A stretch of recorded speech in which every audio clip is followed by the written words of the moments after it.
Alors, bonsoir à tous.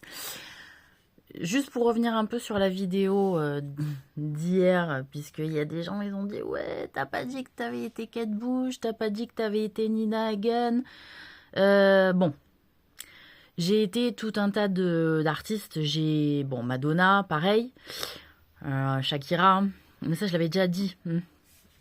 Donc après, j'ai pas trop envie, voilà, c'est cool et tout, mais c'est pour expliquer que dans un sens, je peux être multiple en termes de personnalité.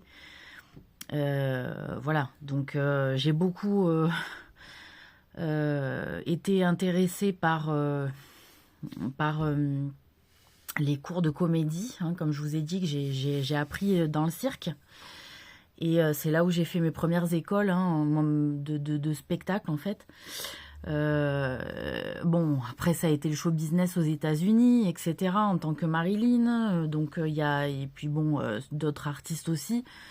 Et puis après je suis partie faire de la musique dans les années 70. J'ai été donc au Japon, hein, j'ai été japonaise pendant 25 ans aussi. J'ai fait les voix de manga pendant au moins un peu plus d'une année. C'est une consécration hein, pour une personnalité japonaise d'accéder à ce niveau-là. Voilà, donc je remercie tout le monde qui pousse à ce que j'en dise plus et que je partage plus. Après, oui, je sais qu'il y a des puristes qui aimeraient bien que je parle du film de Casanova de Fellini, où je suis effectivement la poupée mécanique. Donc je vais parler de ça, de mon expérience avec Fellini, puisque j'ai effectivement joué avec de très grands réalisateurs. Hein. Je veux dire, j'ai été Claudia Cardinal.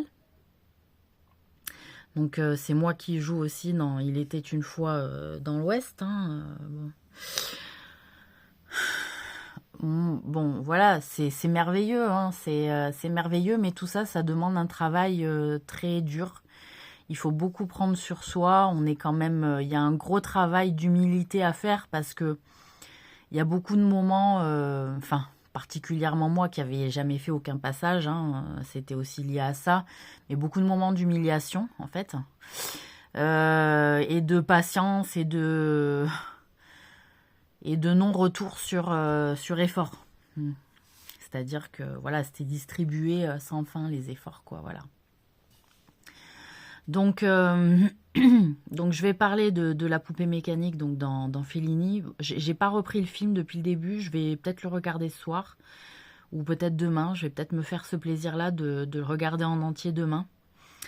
J'ai repris que la scène, mais je sais que, bon, je sais que c'est moi qui l'ai faite, je le sais quand c'est moi ou quand c'est pas moi de toute façon. Oui, effectivement, c'est moi Wonder Woman hein, dans Wonder Woman. C'est moi aussi Supergirl hein, dans Supergirl.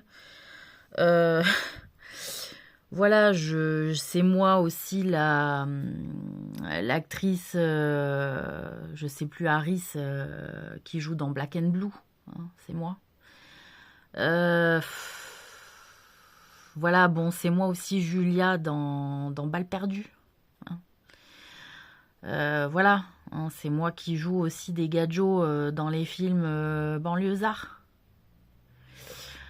Voilà, c'est moi qui tire sur Kerry James dans Banlieusard 1. Bon, voilà, hein, voilà, c'est-à-dire, je sais que ça a fait beaucoup réagir tout le monde. Voilà, c'est-à-dire que quand on travaille dans la droiture, moi j'ai toujours constaté ça avec Dieu, c'est que y a une récompense au bout. Hein, on sort de l'enfer. Il laisse pas impayer les efforts fournis avec sincérité et, euh, et encore une fois droiture. Hein. Voilà, c'est la droiture qui paye à la fin. Si vous êtes tordu, le boulot il va être tordu en fait. Vous n'allez pas avoir les résultats attendus. Voilà. Bon. Donc, qu'est-ce que je voulais dire? Oui, la poupée mécanique. Donc j'y reviens. En fait, on a fait un gros travail avec Fellini. Il y avait beaucoup d'exercices de comédie à cette époque-là, notamment en Italie. Tout le monde s'était donné rendez-vous en Italie avec ce fameux mouvement dont j'ai plus le nom parce que je suis plus vraiment à jour. Voilà, mais désolé. Mais en tout cas, qu'est-ce que je veux dire?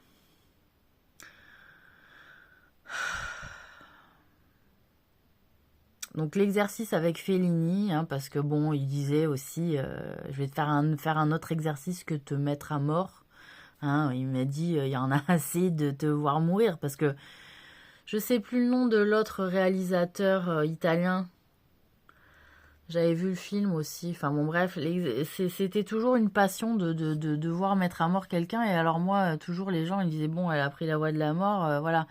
Mais c'est-à-dire, je l'ai pas choisi, hein, de un, on me l'a imposé, la voie de la mort. Donc c'était quand même un exercice difficile pour moi. Hein. C'était pas une vocation, quoi. C'est-à-dire, je me suis pliée. Hein. J'ai fait le roseau. Hein. Je me suis courbée, en fait, face à la demande de Dieu à mon égard. Hein. Voilà. Et donc Fellini, il m'a dit, bon, écoute, je vais te faire un exercice de te mettre en poupée. Parce qu'en fait, il avait toujours un fantasme d'enfant. Hein. Il m'en avait parlé à l'époque. Et j'ai dit, oui, c'est vrai. Il me disait, quand on est enfant et qu'on joue à la poupée, hein, parce que lui, il jouait un peu à la poupée enfant, il y a toujours cette volonté d'unir l'homme et la femme, en fait. Et il y avait cette volonté de toujours jouer avec une poupée masculine un peu et féminine pour leur faire l'amour, en fait. Et il me disait, j'ai ce fantasme de faire l'amour à une poupée. Une vraie poupée. Donc, on a travaillé sur la confiance, hein, de l'un envers l'autre. Il fallait que je travaille aussi ma capacité à m'abandonner envers quelqu'un qui décide pour moi. Il fallait aussi que je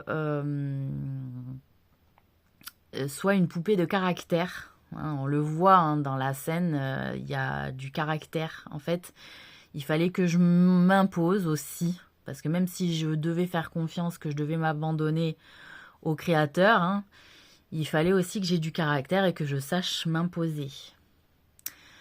Donc c'était aussi un exercice divin parce que en réalité, quand on est une créature de Dieu, on doit accepter d'être une poupée de Dieu, hein, d'être baladé comme ça de droite et de gauche au-delà de sa volonté. Hein, je dis bien au-delà, pas en dehors de sa volonté, mais au-delà.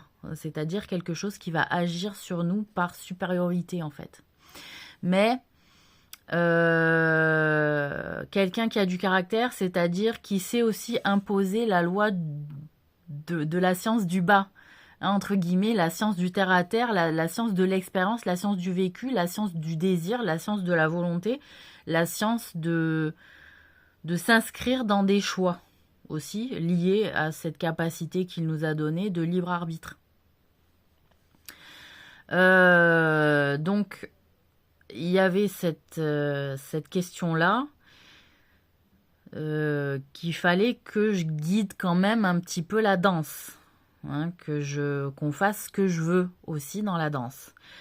La difficulté, c'était que je ne pouvais pas me mouvoir complètement librement et l'exercice était d'être une poupée mécanique. Donc on a beaucoup travaillé sur la gestuelle, on a beaucoup travaillé sur ce phénomène, vous savez, de bras qui se remontent en temps arrêté, hein, et de manque de souplesse de la poupée qui est mécanique. Ce n'est pas une poupée, vous savez, les poupées molles qu'on avait qui étaient comme ça. C'est vraiment dans la mécanisation. Donc il m'a dit, quand on a fait la scène, il n'y avait aucun son. Il n'y avait pas de son. Ça a été rajouté après. Il a travaillé des sons qui correspondaient à ce qu'il voulait comme ambiance assez étrange, hein, et il les a rajoutés après sur le film. Mais, je sais pas pourquoi je dis mais. En tout cas, ce qui est sûr, c'est que ça a été un travail intéressant. éprouvant, hein, parce que c'était d'avoir une relation sexuelle en finalité. Hein. Donc c'est toujours éprouvant aussi pour la personne de se donner complètement face à la demande d'un fantasme, d'un artiste aussi. Hein. Et qu'il faut être d'accord avec ça, qu'il faut accepter de se prêter au jeu, qu'il faut accepter de satisfaire aussi ce fantasme. Hein. Et que l'engagement, voilà, il y avait un vrai engagement et il y avait un respect de l'engagement qui devait être tenu. Je ne vais pas parler de l'engagement tel quel, mais il y avait une volonté d'assouvir ce fantasme, d'où l'idée pour les gens artistes de pouvoir réellement vivre leur art pour dépasser des besoins, dépasser des obsessions aussi, hein, dépasser des désirs, parfois qu'ils considèrent aussi comme primaires et dont ils aimeraient aussi se délester. Donc il y a quelque chose de thérapeutique aussi là-dedans, mais il faut être capable de le comprendre, voilà.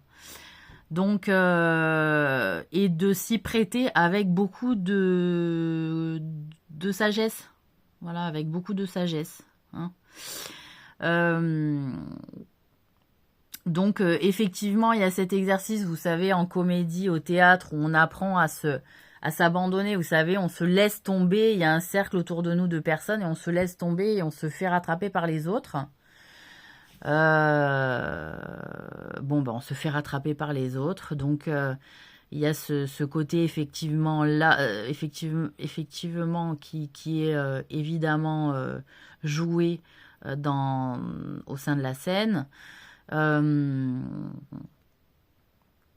et effectivement on communique mentalement, hein, dans cette scène. La communication est mentale, même si au départ, il communique verbalement avec moi en me disant « il est très tard ». Voilà. C'est-à-dire, il m'avait laissé cette liberté de dire « si tu veux pas faire la scène, va-t'en. Mais si tu acceptes de jouer la scène, ça sera jusqu'au bout et tu m'attendras. » Bon, moi j'ai toujours une vitalité, hein, à vouloir expérimenter des choses, en disant... J'ai beaucoup aussi appris en satisfaisant les demandes d'autrui. Je parle pas sexuellement forcément, hein, détendez-vous. C'est juste en satisfaisant des demandes d'autrui, j'ai beaucoup exercé ma personne à faire des efforts et à comprendre le monde au travers de leur prisme aussi. Ce qui est pas mal en termes d'ouverture d'esprit, d'humilité, de tolérance. De voir, tiens, il me montre des choses de sa vision que j'étais pas forcément capable de voir, mais de faire les choses dans sa volonté, dans sa direction, dans sa vision, moi, ça m'en a pris beaucoup. Hein.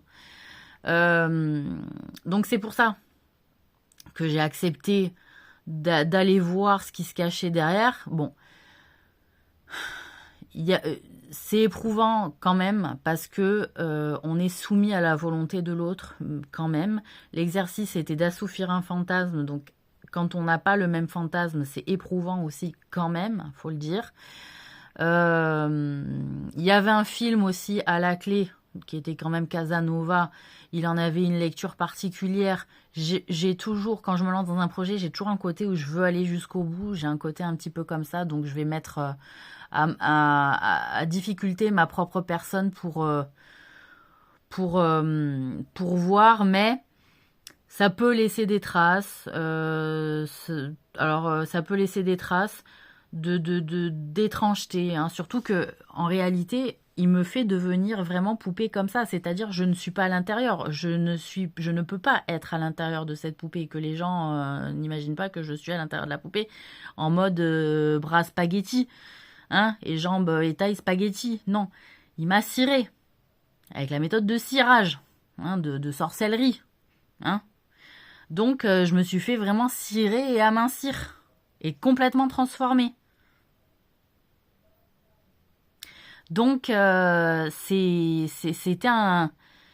Mais je suis vivante à l'intérieur, voilà. Donc, lui, c'était un fantasme, c'est-à-dire la poupée qui ressemble à vraiment une poupée, mais il y a une réalité. C'est entre guillemets le fantasme aussi de la poupée gonflable, sauf qu'on est face à une poupée rigide.